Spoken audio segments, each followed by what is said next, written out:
So I'm Trevor Jason Marszczek, and today I'll be talking about Smooth Life. Conway's Game of Life, a refresher. The mathematician John Conway developed a simulation of cells on a grid based on the conditions of whether the cell is alive or dead. It shows discrete steps by neighbor behavior, and the conditions can lead to complex behaviors that show population patterns. Smooth Life, in with the new, out with the old. Smooth Life is continuous rather than discrete. While Conway's Game of Life is simplistic, Smooth Life utilizes calculus to model changes. Smooth Life is smoother in transitions and evolution, hence its name.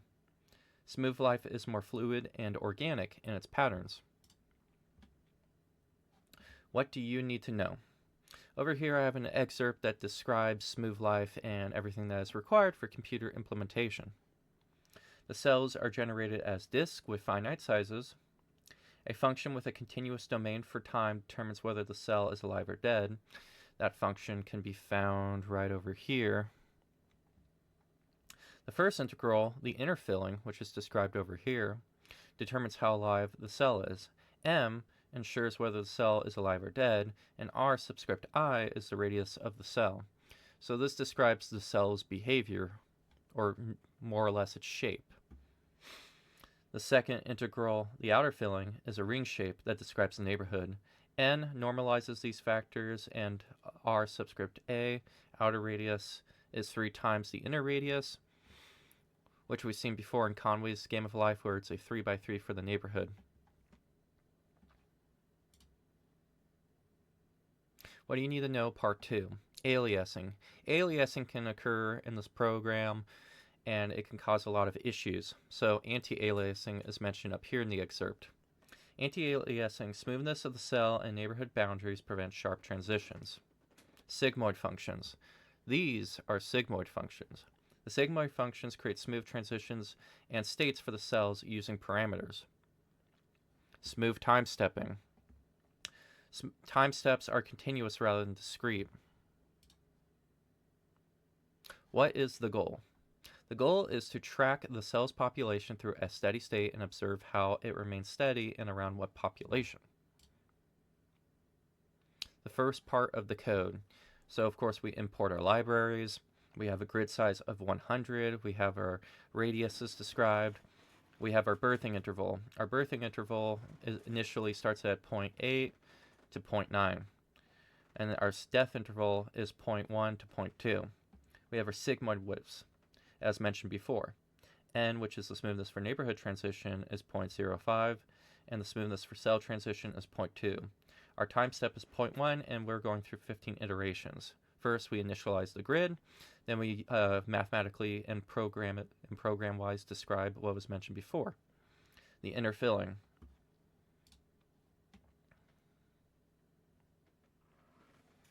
So now that we got the inner filling, we have the outer filling. And of course, both of these, the inner filling and the outer filling, are characteristically similar to the wave propagation project or wave and strings project we did earlier in the semester. And then of course I copied over the sigmoids and had them defined and returned into their specific function. The transition function was a little tricky to determine, but after research you have to pass a couple of variables or parameters into it, which gets our function. We have, of course, the birth interval and the death interval, and those are the key. We, of course, update the grid, pass all the parameters and variables through the function.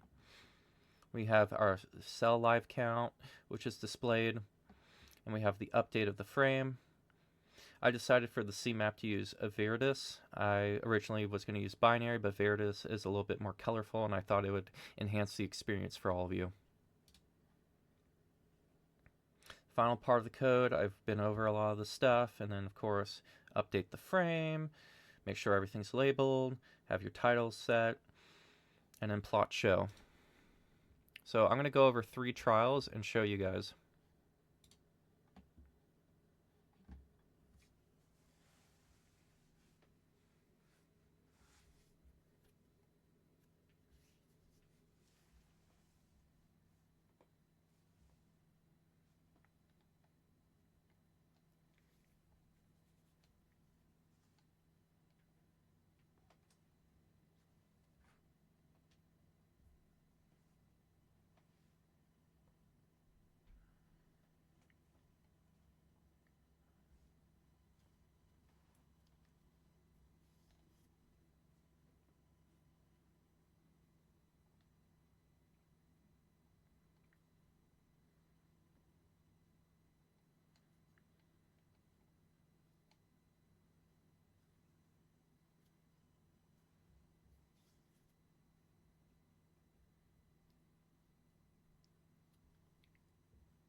Alright, that was the 3 trials or demonstrations of the code being utilized.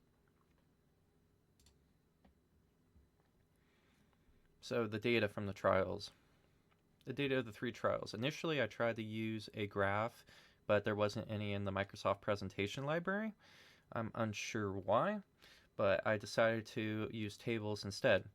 So we have the iterations, followed by the cell populations at each iteration, and this is trial 1, this is trial 2, and this is trial 3. In the instance of trial 1, around iteration 7, it started to go into a steady state of a cell population of 26.39. In this iteration, in the second trial, it started to be around iteration 8, and the population stayed at 17.88. Over here, the population started to stabilize around 5, iteration 5, and it was 26.39.